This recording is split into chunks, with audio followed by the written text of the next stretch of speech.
Hi guys, Zoid here, and today I just want to talk a little bit about the GDDR6X power draw on the 3080 and 3090 because it's just kind of something that I've been annoyed about, that I don't know how much the memory pulls, like how much power the memory chips pull when doing the PCB breakdowns. And it turns out Micron has this lovely page where they provide this information, and if you run the numbers for this, like if you use these values to calculate the memory power draw of a 3090 or a 3080, you get some very reasonable values. Not in terms of how much power it is, but in terms of like it lines up with like how the power, like with the VRM design of the 3080 and the 3090. And it also explains why the 3090's rear memory chips run so incredibly hot. So let's go through this. So for the 3090, so the way this works is we have Micron gives us picojoules per bit, and then this is for every bit transferred, you use 7.25 joules of energy. So if you multiply that by your bit rate, which is bits per second, well, you get joules per second. Guess what joules per second are? They're watts. Lovely.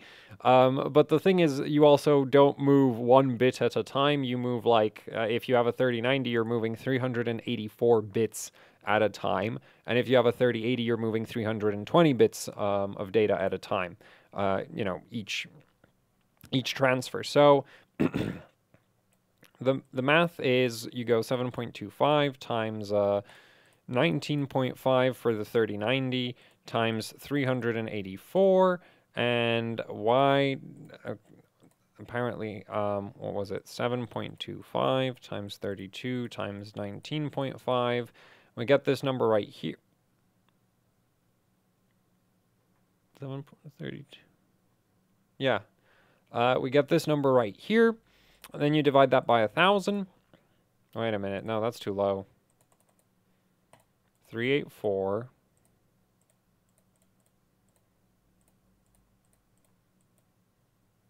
There. That's more like it. Oh, I was doing times 32, right? Because that's the memory chip width. Anyway, so we get this number right here. You divide that by 1,000. And the reason why you divide that by 1,000 is because this is picojoules and gigabits per second. So giga is 10 to the 9, pico is 10 to the minus 12. So divide by 1,000, and we end up with 54 watts. So yeah, that's like a lot of power draw for memory. But all of the memory chips on a 3090 should pull around 54 watts of power. Which sounds totally reasonable to me, because at 1.35 volts, right, that's going to be around 40 amps of current draw, and that lines up with why you would have a 4-phase memory VRM as the reference specification for a 3090. 3080s have a 3-phase memory VRM, and when you do the math on that, it also makes sense. So actually, let's just go ahead and run the 3080 as well. So 3080 is a 320-bit memory bus multiplied by 7.25, and then we multiply it by 19 gigabit. We get that. You divide it by 1,000 again, and you get 44.08 watts. So, roughly 10 watts less memory power consumption than a 3090. And then if you divide that by 1.35 volts, you get about 32 amps, which makes sense for the 3-phase memory VRM. That is the minimum specification for a reference 3080.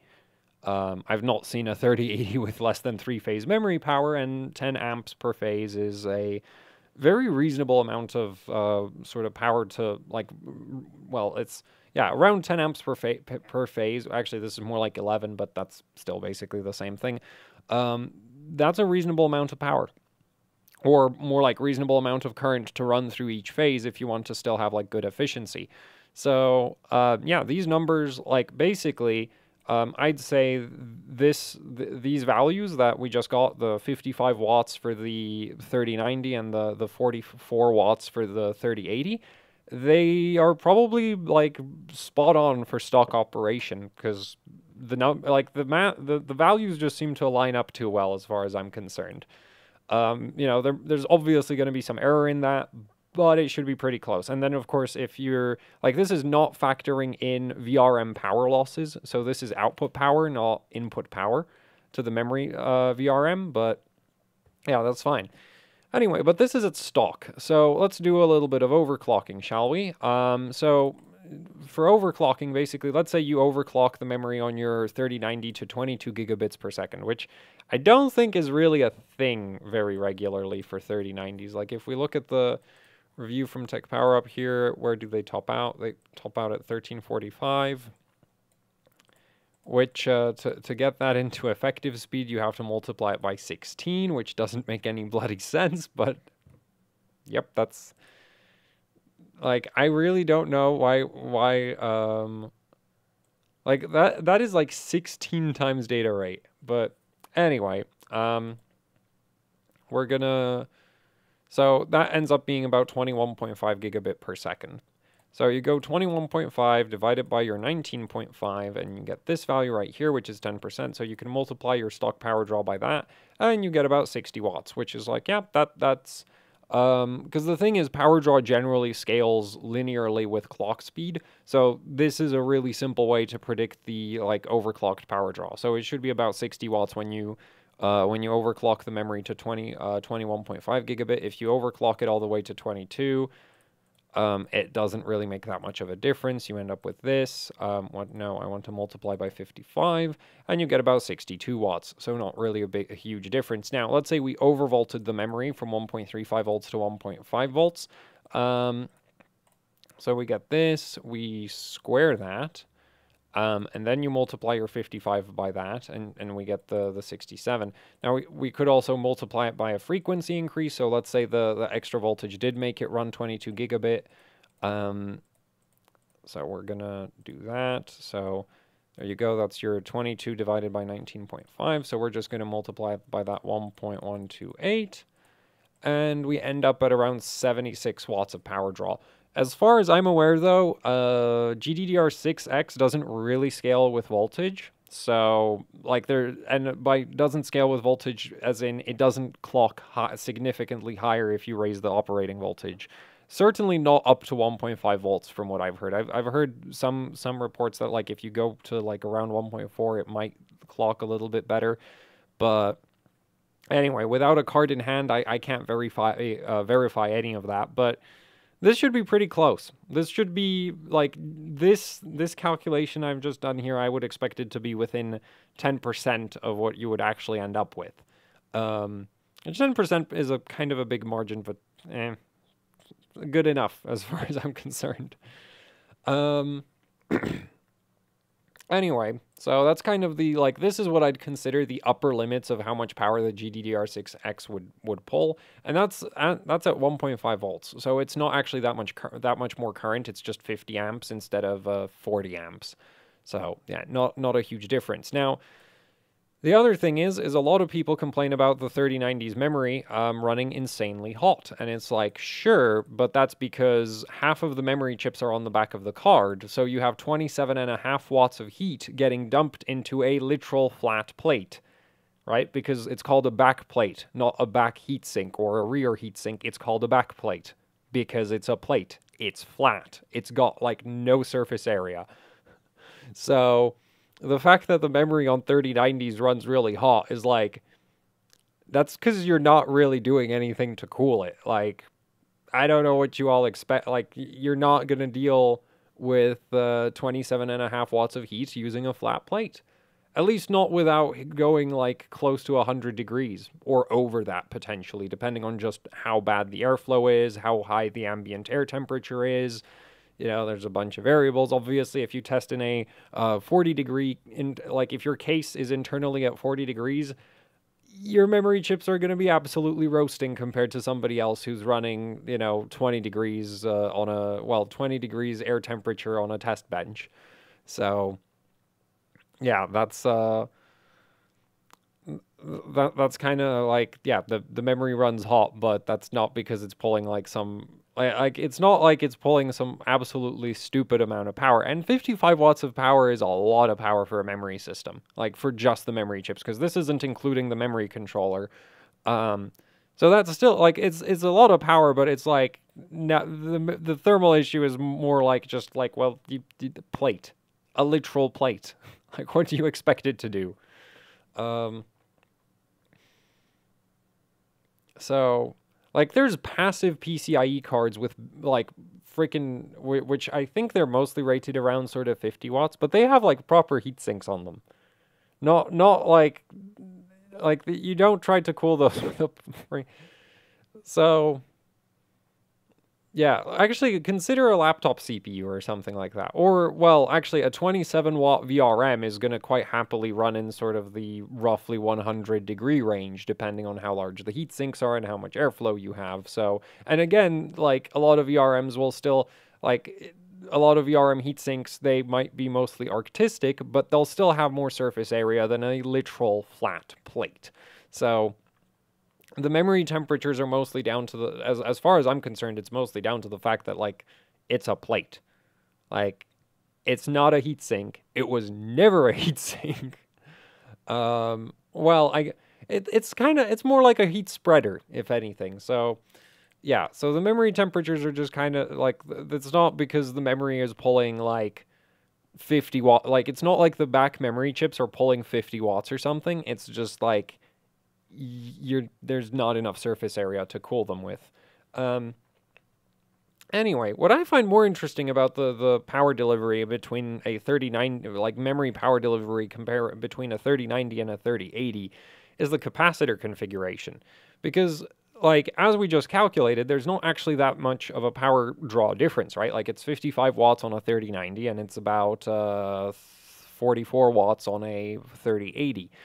But if you look at a 3090, and I unfortunately couldn't find like a reference 3090, so we're just, well, I couldn't, I couldn't find like two exactly the same 3090s on quickly on Tech Power Up. Maybe if I searched elsewhere, I'd find a good option.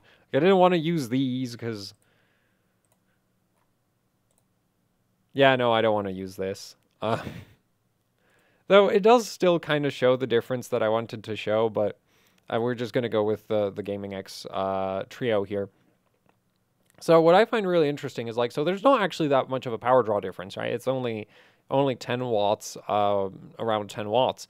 But 3090s have these extra bulk capacitors for the memory chips, which I find really interesting because it's like, but why? Like, it's not like the...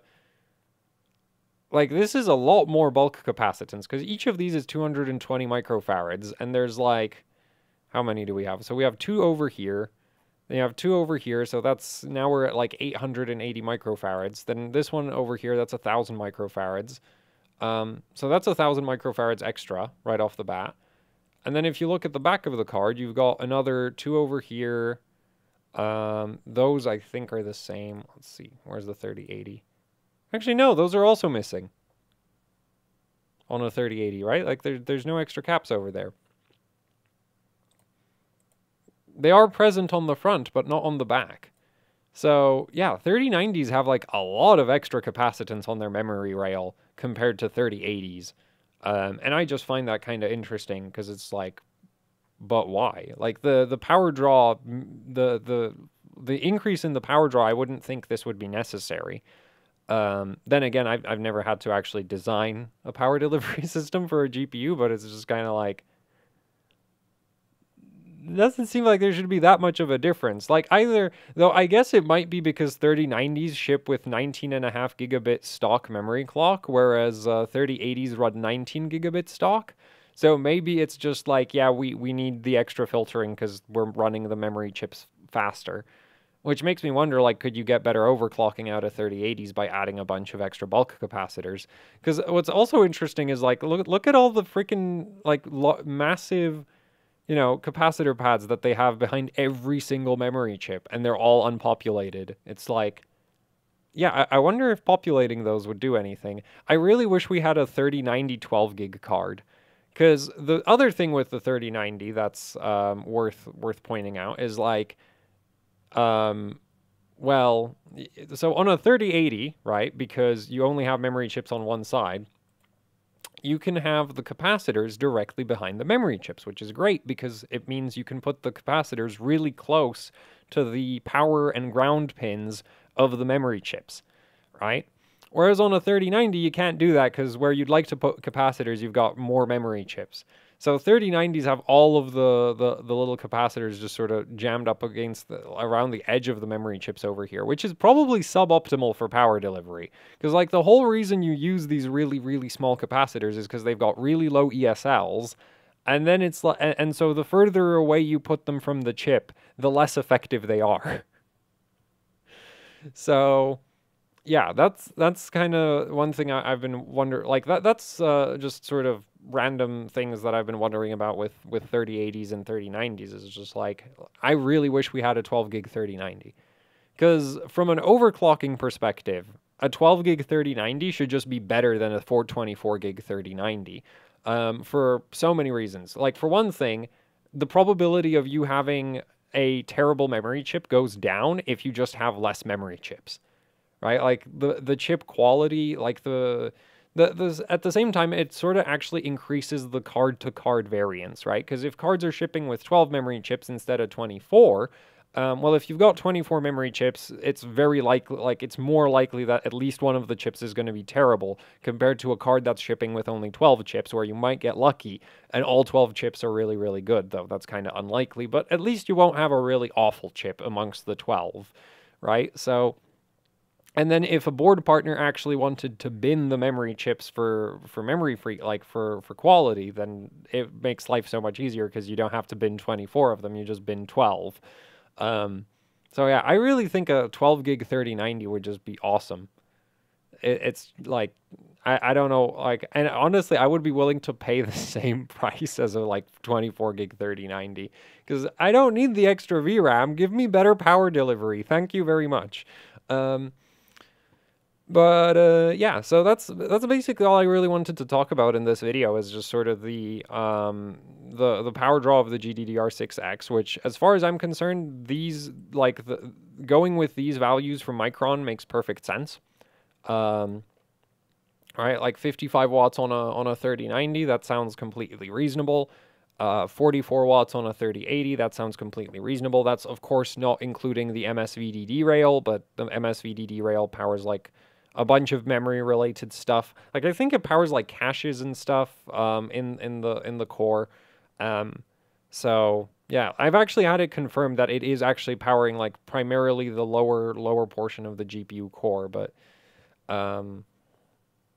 yeah, I still don't know what that lower portion of the chip does. So for now, we're just gonna call it MSVDD. I think the MS stands for memory system voltage rail, which is like, but I think it's like internal memory system. So it's gonna be like memory controller and internal caches rather than like the memory chips. It's not going to the memory chips at all. So anyway. Yeah. Oh, and then I guess with the 3080, I should have also pointed out, like, your memory phase over here is missing. So 3080's, like, well, the minimum spec for a 3080 is you get 3-phase memory power. The minimum spec for a 3090 is you get 4-phase memory power. At least as far as I'm aware. Like, I've not seen a 3-phase 3090. That might not actually be the minimum specification, but I think it is. Like, I've just not seen a card with any worse power delivery than that so far. So yeah, that's it. That's it for the video. So yeah, from now on, I'm going to go with the 3090, you know, has to provide 55 watts to the memory, up to around maybe 70 if you do some extreme memory overclocking.